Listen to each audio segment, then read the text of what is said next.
तो जिला अध्यक्ष जी ने और सीनियर साथियों ने, पवन भाई, सागर भाई ने मुझे सूचना दी कि इस तरह की घटना यहाँ घटी है।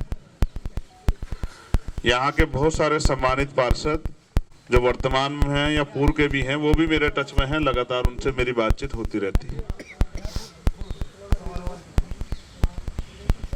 कल मैंने दोनों जो पार्षद भाई हैं छोटे जिनके साथ अन्याय हुआ, उनसे बात की थी और मुझे महसूस हुआ कि वो बहुत तकलीफ में हैं, क्योंकि जो कमजोर वर्गों के लोग हैं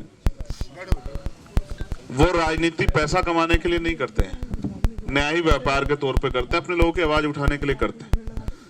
ये चुने हुए लोग जिनको जनता ने विश्वास के साथ चुन के भेजा, जब इन्हीं का अपमान होगा, इन्हीं के साथ ज्यादती होगी, तो इनके साथ के लोगों को भी, इनके समाज के लोगों को भी और हर एक उस न्याय पसंद व्यक्ति को पीड़ा होगी जो संविधान में, मानवतावाद में, भाईचारे में भरोसा रखता है। उन सबको पीड़ा होगी। जैसे मैं मुजफ्फरनगर पार किया मैंने, तो मेरे दिल ने गवाही नहीं दी कि भाई मैं इनसे बिना मिले चला जाऊं। तो मैंने मुजफ्फरनगर पार करने के बाद दौराला से अपने सीनियर साथी से फोन करके कहा कि यार फ्लाइट तो दूसरी भी हो जाएगी, लेकिन अगर आज उनके दर्द में नहीं खड़ा हुआ तो शायद मैं रात को सो ना पाऊं। फिर मैं इसलिए यहाँ चला आया और मैं ट्रेन से जा रहा था, तो मैंने आज मेरठ को भी उससे ट्रेन के आंखों से भी देख लिया कि मेरठ के क्या हालात है। फिर अभी हमारे बीच जो एक सम्मानित पार्षद जिनके साथ अन्याय हुआ वो हमारे बीच में, हमारे छोटे भाई भी हैं। आप सब जानते हैं कल क्या हुआ। तो मुझे लगा कि जब ये लड़ाई, अब क्योंकि उन्होंने इस लड़ाई की कमान थाम ली है कि वो इसको लड़ना चाहते हैं, तो फिर हम सब लोग उनके साथ। मीटिंग में क्या हुआ था मेरठ में, पिछली बार भी कुछ पार्षदों को पीटा गया था शपथ में, और अब जब दूसरी मीटिंग, बोर्ड की दूसरी मीटिंग है, दूसरी मीटिंग में भी जो सरकार द्वारा जो भ्रष्टाचार सरकार के नेताओं द्वारा किया जा रहा है, चाहे वो मंत्री जी करवा रहे हो, चाहे मेयर साहब करवा रहे हो और चाहे एमएलसी साहब या कोई भी जिनका पैसा लगा हुआ है, जिन्होंने पैसे के आधार पे ये हासिल किया है, उनको, उनके भ्रष्टाचार पे अगर कोई बात करता है तो उनको बड़ी तकलीफ होती है।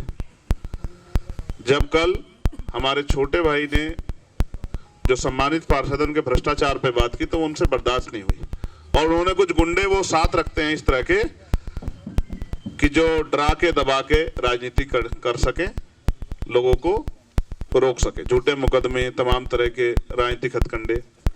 कल यही हुआ कि जब इन्होंने अपने क्षेत्रों की बात रखी तो वो उनसे बर्दाश्त नहीं हुई और खामियाजा ये हुआ, कीर्ति का तो कोई रोल भी नहीं था, विवाद भी दूसरे पार्षद साथी के साथ हो रहा था। इसने तो जिम्मेदारी अदा की कि वो बोर्ड है उसकी गरिमा बनी रहे उस सदन की, और इसने रोकने का काम किया। तो उन्होंने हथियार के तौर पे इसी के साथ मारपीट की और बहुत ज्यादा की। जो चीजें सदन के वो जो सदन है उसके अंदर होती समझ आती, लेकिन सड़क पे लाके पीटने का मतलब ये है कि विपक्ष के सभी पार्षदों को संदेश दिया जाए, विपक्ष के सभी नेताओं को, दलों को संदेश दिया जाए कि अगर आप हमारे खिलाफ चुनाव लड़ोगे या कोई बात रखोगे, हमारे भ्रष्टाचार के खिलाफ कोई आवाज उठाओगे, तो हम आपको पीट के भी आपका रास्ता रोक सकते। डॉक्टर अंबेडकर को मानने वाले लोग कभी ना पहले झुके ना अब झुकेंगे। कल वो बड़ी संख्या में थे, उन्होंने इसलिए इस घटना को अंजाम दे दिया। मुकाबला शायद बराबरी का होता तो उनको एहसास हो जाता कि मुकाबला कैसे होता है, लेकिन हम क्योंकि संविधान को मानते तो रास्ते पे जाना ही नहीं चाहते। पीट के फिर हमारे ही लोगों को बंद करवा दिया। ये भी एक अलग तरह का कानून बन गया, अलग तरह की जो है राजनीति उत्तर प्रदेश में हो रही है। जो पीड़ित है उसे बंद करवा देते हैं। और मुझे जान के बड़ा दुख हुआ जब भरी आंखों से मुझे हमारे सम्मानित पार्षद ने बताया कि वो हमें ढूंढ रहे थे, पूरा उन्होंने थाने की घेराबंदी कर ली। अगर कल पुलिस के साथियों ने अपनी जिम्मेदारी ना अदा की होती तो वो हमें थाने में जिंदा जला देते। वो पेट्रोल लेके घूम रहे थे, सरिये वरिये तलवारें लेके। इसका मतलब ये मेरठ वो धरती है जो क्रांति की धरती है, जहां कोतवाल धन सिंह गुर्जर और माता दीन वाल्मीकि जी के नेतृत्व में 1857 की क्रांति हुई। 10 मई 1857 को उस धरती पे क्रांति यानी कि लोगों की हक की आवाज उठाना, जुल्म के खिलाफ आवाज उठाने के अपराध में, इसको आजकल अपराध माना जा रहा है उत्तर प्रदेश में, उन आवाज उठाने वालों की आवाज दबाने का काम जला के मार के करने का प्रयास सरकार के लोगों ने किया। आप जानते हैं, मुझे कहने में कोई वो नहीं। आप देखें, सरकार के एक मंत्री कैसे कूद कूद के दलितों का दमन कर रहे थे, और वो तो अपने पद का भी दुरुपयोग, अपने पद की गरिमा को भी नहीं बचा पाए। दूसरे जो एमएलसी हैं उन्होंने भी क्या रोल अदा किया आपने वो देखा।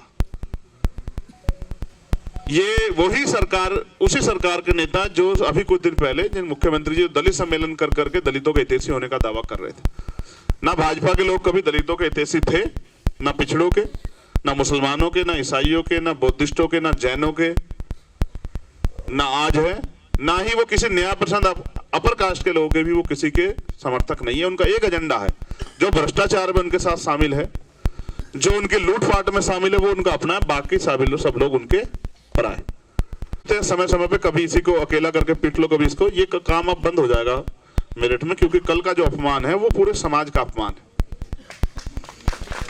हक वंचित, कमजोर, दलित, पिछड़े, मुसलमान, अग्रस्त, उन तब लोगों का जो अपने लोगों की आवाज उठा रहे हैं। और आप विश्वास करो, पूरे देश से मुझे फोन आए, क्योंकि हम एक बड़े संगठन को रिप्रेजेंट करते हैं और यहाँ विपक्ष की भूमिका में सबने मुझसे कहा कि भैया ये तो सरासर अन्याय है। मैं फिर कह रहा हूं, इस बात को मैं बहुत जिम्मेदार दोहरा रहा हूं कि अगर कल पुलिस ने अपनी जिम्मेदारी ना अदा की होती, मैं धन्यवाद दूंगा पुलिस के साथियों का, तो आज हम इनकी जली हुई लाशों को शायद थाने से कहीं से उठा के या फिर किसी नाले वाले से उठा के लेके आते। ऐसा जो है कल का माहौल जो है वो मेरठ में उन लोगों ने बनाया। उनको ऐसा लगता है कि इनकी आवाज उठाने वाला कोई है नहीं और ये अपने लोगों की आवाज उठाते, इनकी आवाज को दबा दिया जाए। मगर मैं समझता हूं कि जहां अन्याय होता है वहां न्याय के लिए आवाज भी उठती है। देश जो है क्रांतिकारियों का देश है, हमने अंग्रेजों के दांत खट्टे किए, इनकी क्या हैसियत है। अगर कोई ये गलतफहमी में बैठ गया है आज जिस सत्ता के दम पे, और मैं तो सोचता हूं उन लोगों को ये भी सोचना चाहिए कि कहीं ना कहीं उनके सदन में आज बैठने में इन लोगों का रोल है। तो हमने राजस्थान में भी ये करके दिखाया कि जिन्होंने कमजोर वर्गों पर उत्पीड़न किया, ऐसे कई सारे लोगों को हमने सदन में घुसने नहीं दिया। ये बात मेरी उन लोगों तक जाएगी जो आज जुल्म की जो है, क्योंकि सत्ता जो है ना, सत्ता एक नशा है, सत्ता का एक अहंकार होता है, उसमें आदमी पागल हो जाता है, पागलों जैसा व्यवहार करता है। कल जो व्यवहार था वो ऐसा ही था, वो किसी सम्मानित जनप्रति जैसा व्यवहार नहीं था। तो मैं पूरी जिम्मेदारी से ये बात कहता हूं कि जो सत्ता का अहंकार है ये जनतंत्र के आगे, लोकतंत्र के आगे नहीं चलता है। मेरठ की जनता, उत्तर प्रदेश की जनता और हर न्याय पसंद व्यक्ति इस कल के अन्याय को पसंद नहीं कर रहा है, क्योंकि ये चुने हुए लोग। अब मैं ये भी समझता हूं कि एक हथियार उनके पास है, जिसको आपके सामने घटनाक्रम के तौर पे कल दिन में जब ये पूरी घटना, शायद कोई मुझे नहीं लगता कि बीजेपी के लोगों ने कोई सफाई दी थी या कोई आरोप लगाया था, लेकिन जैसे जैसे शाम होती गई एक हथियार आजकल बीजेपी के लोग यूज कर रहे हैं कि महिला अपमान हुआ। और हम आप पर जानते हैं किस तरह से बहन बेटियों को हथियार बनाने का काम भारतीय जनता पार्टी बहुत दिनों से करती आ रही, जिसको रोका नहीं जा सकता, उसके खिलाफ इस तरह का षड्यंत्र किया जा सकता है। मैं उस पर बिल्कुल, मेरा स्पष्ट कहना है कि वो सब कुछ रिकॉर्डिंग में है, और वो बिटिया जिसके बारे में, बहन जिसके बारे में कह रहे, वो हमारी बहन। अगर उसके अपमान पे उसकी इतने सी भी आंच आएगी तो हम अपनी गर्दन जो है देने के लिए तैयार है, अपने खून का एक कतरा चुकाने के लिए तैयार है। लेकिन उसको हथियार बना के अगर आप दलितों को दमन करने का, उनको जान से मारने का, उनको जला के मारने का, उनको बेइज्जत करने का, उनके कपड़े फाड़ने का काम करोगे तो ये बर्दाश्त नहीं किया जाएगा। कोई चीज सदन की ऐसी नहीं जो रिकॉर्डिंग में ना हो। एक एक चीज गवाही के तौर पे है कि वहां क्या क्या घटनाएं हुई और किस तरह से एक जिम्मेदार सम्मानित पार्षद को नीचा दिखाते हुए लाकर सड़क पर मारने पीटने का प्रयास किया। यही उत्तर प्रदेश की सरकार का यही चाल चरित्र, भाजपा का यही चाल चरित्र है कि दलितों को, पिछड़ों को, मुसलमानों को, आदिवासियों को, जो और न्याय पसंद अन्य जातियों के लोग हैं, उनको किस तरह से अपमानित किया जाए। बल सब चीजों से ऊपर हटके ये इंसानियत की बात है, ये न्याय की बात है। हम, हमारी पार्टी, हमारा संगठन सम्मानित पार्षदों के साथ है। उनकी लड़ाई सड़क से लेके कोर्ट तक, जहां तक भी हम लड़ सकते हैं उसको लड़ेंगे। इनको किसी भी कीमत पे अगर इनके साथ दमन करने का प्रयास सरकार करेगी डराने के लिए, तो उस पे हम पुरजोर जवाब देने के लिए तैयार हैं। किसी भी कीमत पे अपने भाइयों को अकेला नहीं छोड़ेंगे। और अगर भविष्य में भी किसी भी जाति धर्म के व्यक्ति पे सरकार के लोग शोषण करेंगे, उसकी आवाज बनने का काम हम लोग करेंगे। और क्योंकि इंदु शेखर के मामले में लंबे समय पहले एक घटना यहां गई थी, आपने देखा होगा किस तरह से एक मजदूर की, मिस्त्री की हत्या जो है वो अपने पैसे मांगने पे की गई थी, और आज तक उसमें जो आरोपी हैं वो गिरफ्तार सभी लोग नहीं हुए। उसमें भी शायद 10 तारीख की पंचायत की कॉल समाज के जिम्मेदार लोगों ने यहां दी है। मैं खुद उस 10 तारीख की पंचायत में शामिल हूंगा और मैं बड़े पैमाने पर आह्वान करता हूं देश भर के लोगों से कि वो भी 10 तारीख की पंचायत का हिस्सा बने। अगर सरकार, पुलिस, सब लोग मिलजुल के दमन करने का काम गरीबों का करेंगे, निर्दोष लोग करेंगे, तो उनके खिलाफ आवाज आज नहीं तो कल उठानी पड़ेगी।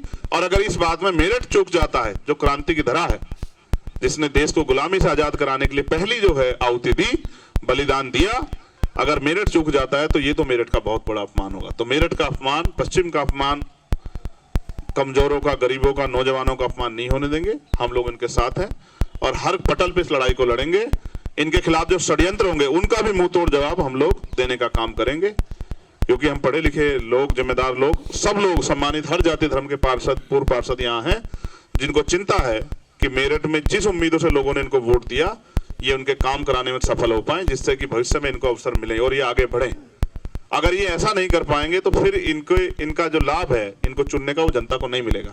और बीजेपी के लोग नहीं चाहते कि कमजोर वर्गों की बस्तियों में विकास हो, उनके लिए कोई प्रस्ताव आए, जब ये अपने हकों की बात करेंगे तो उनको इस अन्याय का सामना करना पड़ेगा। हम पूर्ण रूप से आश्वस्त हैं कि इस लड़ाई को हम लोग जीत जाएंगे आप सबके सहयोग से।